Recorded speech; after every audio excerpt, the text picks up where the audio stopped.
There's a moment when someone questions your worth in front of everyone, and silence fills the room. You feel gazes pierce your skin like invisible daggers.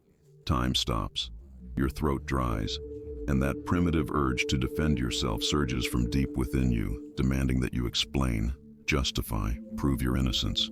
Most people react exactly like this. They immediately defend themselves. With a slightly trembling voice, they explain their actions, justify every word, offer details nobody asked for, and perhaps even laugh nervously to ease the tension. On the surface, they seem reasonable, but what they're truly conveying is a desperate need for approval. And it's precisely in that instant that they lose all their power. Because defending yourself, however articulate, is publicly admitting a position of inferiority. The exact moment you explain yourself, you are granting others the authority to judge you.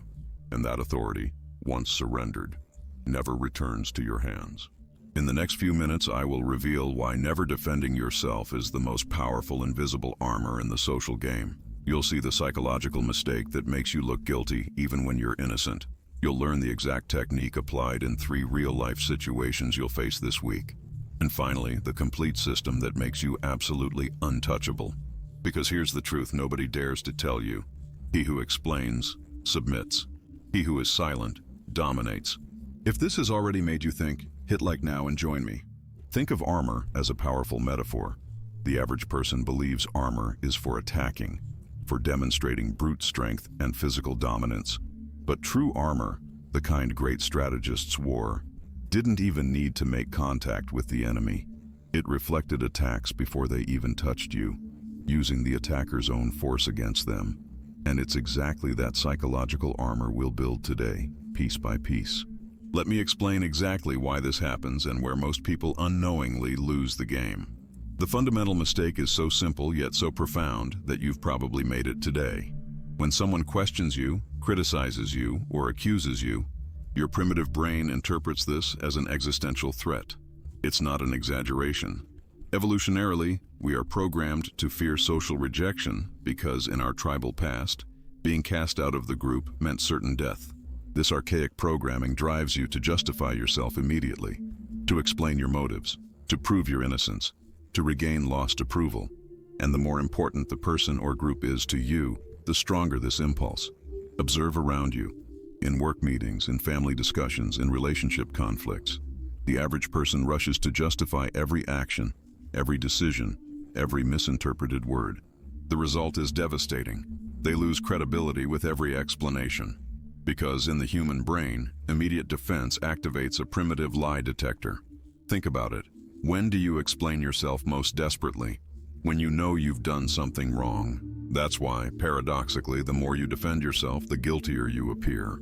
The strategic individual, on the other hand, understands this invisible dynamic. When questioned, they don't rush to defend themselves. They maintain a relaxed physical posture, hold eye contact, and allow silence to do its work. They don't react to the attack. They absorb it and redirect it.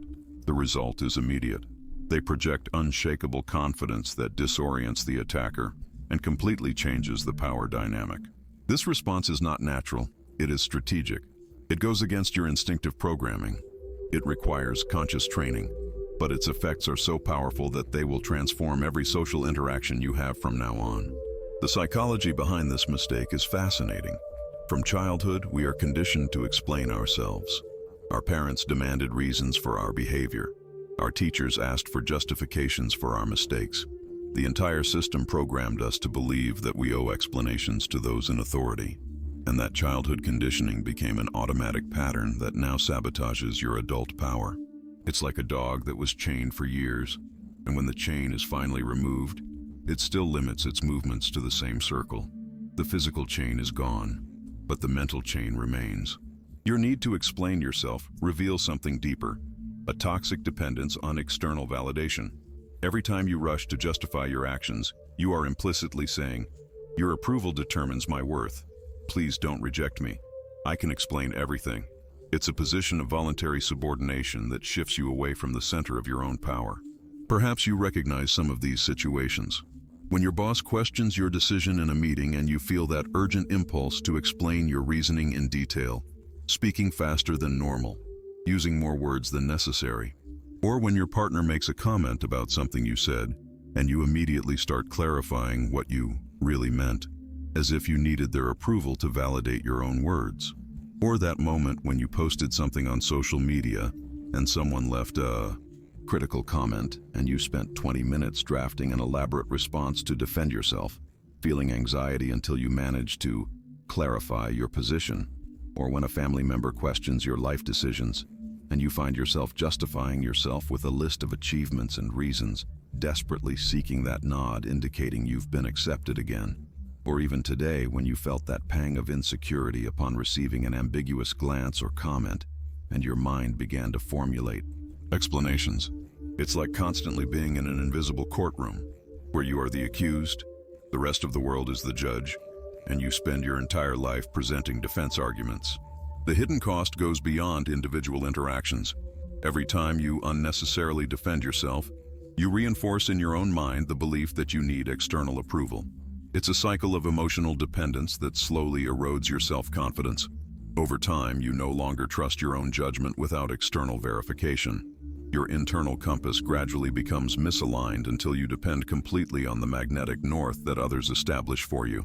The average person lives in this state of constant justification, bound by others' opinions. The strategist lives free from those chains, centered in their own internal power. But identifying the problem is only the first step.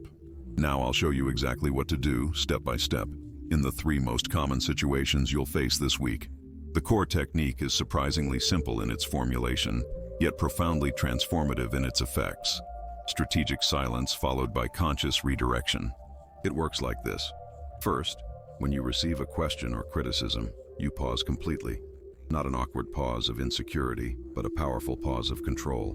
Physically, you maintain an upright posture or even lean back slightly, showing comfort where others would show tension. You maintain calm eye contact, breathing normally. This initial pause completely destabilizes the attacker's expectations, as they anticipated your immediate defense. Then, instead of explaining yourself, you strategically redirect the conversation with a question or statement that shifts the pressure back to the person who questioned you. Finally, you observe how the power dynamic instantly reverses. Most react with nervous explanations and scattered energy.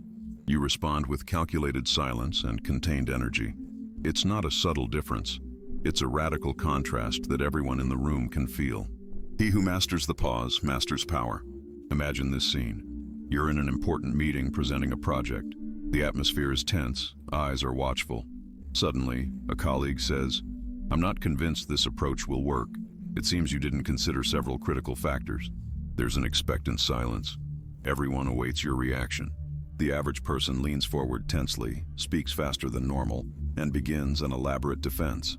"Well, actually, I did consider those factors. Let me explain point by point why I made these decisions." Their voice reveals a subtle insecurity as they list justifications. The more they speak, the more they seem to be begging for approval. The room instinctively perceives this dynamic. They're on the defensive because they must be hiding something. You, on the other hand, lean back slightly in your chair. You maintain serene eye contact with your questioner. You let 3 full seconds of silence pass, seconds that seem eternal to the one awaiting your defense. Then, in a calm, low voice, you simply say, "Interesting perspective. I'd like to hear exactly what factors you believe weren't considered." The dynamic transforms instantly. Now it's the critic who must perform, who must prove their point. The gazes turn to them, not to you. You haven't defended anything, but you've dominated everything. You've reflected the attack without absorbing it. Like an expert judoka, you've used the opponent's strength against them. The pause speaks louder than 1,000 explanations. Let's take this same dynamic to the personal sphere. Imagine you're at a family dinner. Your sister comments, "You've always been so impulsive with your decisions. Don't you think you should think things through more before acting?" The rest of the family watches, anticipating your typical conflict pattern. Most would feel attacked and respond defensively. "I'm not impulsive, it's just that you're too indecisive. Remember when you spent 3 months deciding whether to change jobs while I..." And so begins another cycle of justifications and counterattacks that only reinforces old family patterns. But you implement the technique. You calmly take a sip of your drink. You smile slightly, not mockingly but with genuine curiosity. After a brief pause, you respond, Perhaps. What recent decision makes you think that? Your sister expected defense, perhaps even a counterattack. Instead, she received quiet curiosity. She suddenly finds herself in the position of having to elaborate, to substantiate her casual assertion. Decades of family dynamics are disrupted. The table's glances communicate surprise. This isn't the usual pattern. Something has fundamentally changed. In the digital environment where body language is absent, this technique takes on different but equally powerful nuances. Imagine you post an opinion on social media and receive a critical or even aggressive comment. The instinctive response would be to write an extensive point-by-point defense, creating an endless thread of justifications. Instead, you implement digital strategic silence. You don't respond immediately. When you do, you don't defend yourself at all. If the comment warrants a response, you offer a brief affirmation followed by a deepening question. Interesting perspective. What experiences led you to that conclusion? The result is invariable. The one who expected to provoke you suddenly finds themselves in a position of having to elaborate on their superficial criticism, and those observing the interaction perceive your unflappable confidence. In the digital realm, where most people rush to defend themselves from every criticism, your strategic calm sets you apart as someone operating from a higher level of personal security. But be careful with 3 common mistakes when applying this technique. The first mistake is confusing strategic silence with hostile silence. If your pause and redirection are loaded with resentment or passive aggression, you will destroy the relationship instead of rebalancing power. The difference lies in your internal energy. It's not about punishing the other with your silence, but about staying centered in your power. The correction is to maintain an attitude of genuine curiosity, not silent revenge. The second mistake is implementing the technique mechanically, without calibrating the relational context. With loved ones or in situations where authentic vulnerability builds bridges, openness can be more powerful than strategic control. The problem arises when you confuse when to be strategic and when to be vulnerable. The solution is to ask yourself internally, has this person shown they deserve my vulnerability, or am I opening up due to insecurity? The third most subtle mistake, using the technique as a mask to avoid true human connection. Some shield themselves with strategic silence not for power, but out of fear of authentic intimacy. You'll recognize this pattern if you use the technique uniformly with everyone without distinction. The remedy is to reserve your vulnerability for the small circle that deserves it, while maintaining your strategic power with the rest of the world. This works perfectly at a tactical level, but there's a deeper level that separates those who simply apply techniques from those who truly master the inner game of personal power. The counterintuitive truth few understand is that true power never arises from external techniques, but from a fundamental internal transformation. Most people seek methods, tactics, precise words, external tools to manipulate others' perceptions. You've been taught that power is about external control, controlling situations, controlling people, controlling narratives.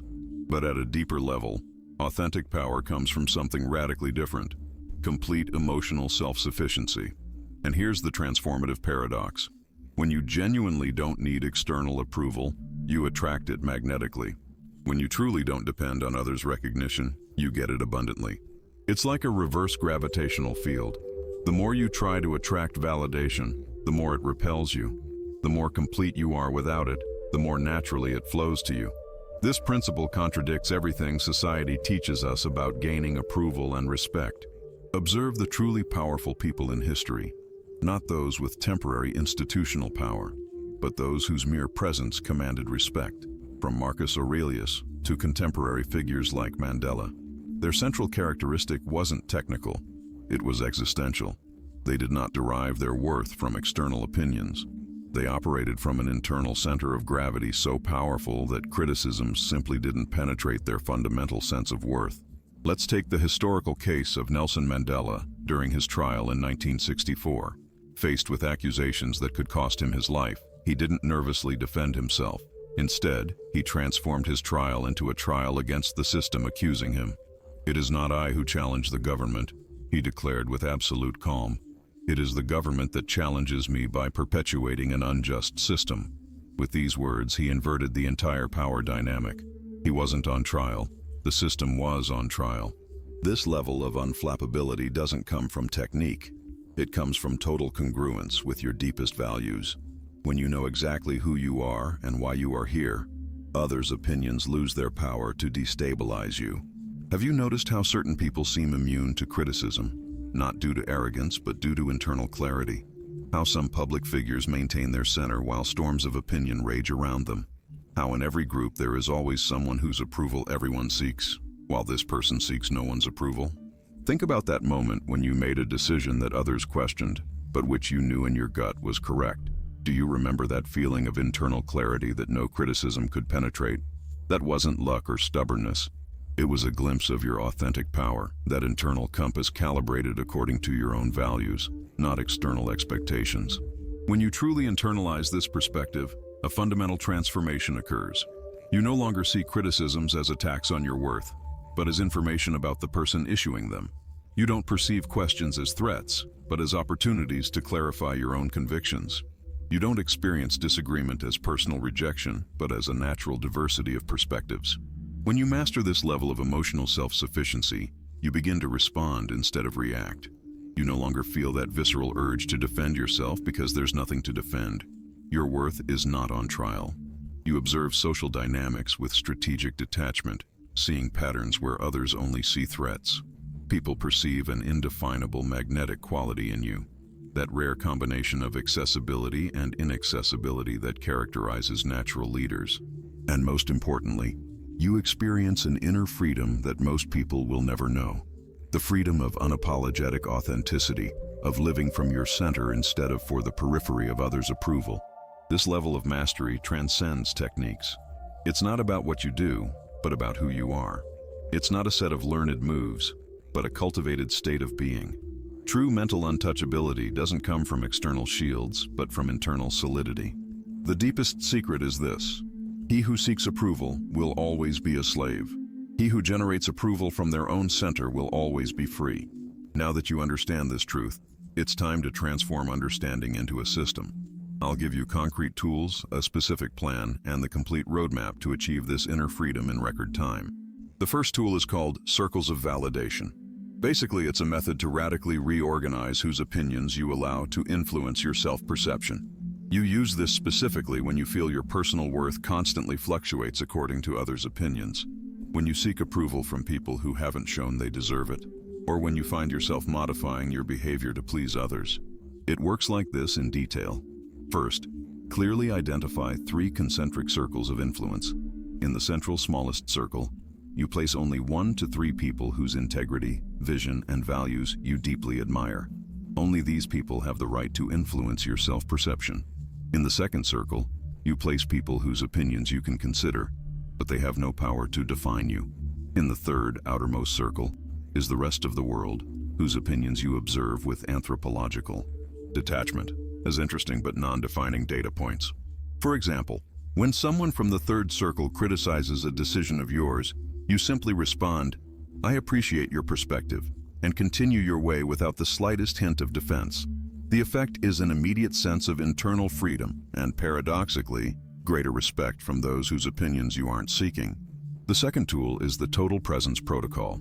This tool directly counteracts the fragmentation of attention that makes you vulnerable to external manipulation. You use it when you feel mentally scattered, when you anticipate high-pressure situations, or when you need to project unflappable authority. In essence, it's a 3-phase practice that fully anchors your consciousness in the present moment. You start with 3 full conscious breaths, bringing all your attention to the physical sensations of air entering and leaving. Then, you perform a 10-second body scan, noticing and releasing any tension, especially in your shoulders, jaw, and hands. Finally, you internally affirm your intention to be completely present, without dividing your attention between the current moment and past or future concerns. When someone tries to emotionally manipulate you by saying something provocative, instead of being dragged into a reaction, you remain anchored in total presence and respond from that center. Interesting point. Let me consider it fully. The shift is palpable. Your voice naturally deepens, your gaze stabilizes, and your physical presence expands, creating a gravitational field that alters the entire social dynamic. The third tool is the sovereign frame of reference. This is the art of establishing the interpretative context of each interaction. You use it specifically when you feel you are operating within someone else's frame of reference, defending yourself within parameters you didn't set, or when you want to completely transform an unbalanced power dynamic. It works by consciously establishing the terms of each significant interaction. Before important situations, you mentally determine 1. What is truly at stake here? 2. What your non-negotiable values are in this situation? And 3. What will define success on your own terms, regardless of external metrics? For example, when someone tries to judge you according to criteria you don't recognize as valid, you respond by establishing your own frame. I understand your perspective, and I value different criteria in this situation. It's not arrogance. It's sovereign clarity about your own terms of engagement. The result is that you immediately stop playing a game designed for you to lose, and you start operating from your own center of power. He who sets the frame controls reality. Now I'll give you a precise plan for the next 7 days. It's not theory, it's an implementation protocol. For the first 2 days, your sole focus is to implement the circles of validation tool. Don't try to do everything, just this. Every time you find yourself seeking approval from someone who isn't in your inner circle, and this will happen at least 5 times in these 2 days, consciously apply the technique. Internally recall your inner circle and ask yourself, has this person proven they deserve influence over my self-perception? If the answer is no, simply observe the impulse to seek their validation without acting on it. What you'll notice: initial discomfort on the first day, like an atrophied muscle beginning to exercise. A temporary feeling of emptiness from not receiving the usual dose of external validation. But by the second day, you'll start to feel glimpses of an unusual freedom. People around you will perceive a subtle but powerful change in your behavior. Many will unconsciously increase their respect for you. Pay special attention to how your body language changes. It will naturally become more expansive and relaxed. On days 3 and 4, you add the total presence protocol while maintaining the first tool. Now you have 2 tools active simultaneously. When preparing for any significant interaction, you not only recall your validation circles, but also implement the 3 phases of the presence protocol. The combination creates a powerful synergistic effect. You are both internally centered and completely present externally. Here the game visibly changes, because these 2 tools together fundamentally alter how you experience yourself in every interaction. You'll notice a significant decrease in your emotional reactivity, an increase in your ability to consider perspectives without feeling threatened by them, and mainly, a new quality of connection with others, more authentic precisely because you're not begging for their approval. If you feel a strange sense of solitude, it's a sign that it's working. It's the empty space left by dependence as it begins to dissolve. Days 5, 6, and 7 are for refinement and integration of the 3rd tool, completing the system. Now you operate with the complete system. Before each important interaction, you consciously establish your sovereign frame of reference.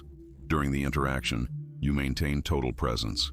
And at all times, you recall your circles of validation. Specifically observe how your relationship with criticism and conflict changes, how your ability to maintain serenity under pressure expands exponentially, how situations that used to destabilize you now seem to move in slow motion, allowing you to respond strategically instead of reacting instinctively. At this point, you'll begin to feel what only 1% of people experience: true emotional independence. It's not imagination. It's inner freedom measurable in external results. And this is just the beginning of your evolution. But pay close attention now, because there are 3 critical mistakes that can sabotage everything you've built.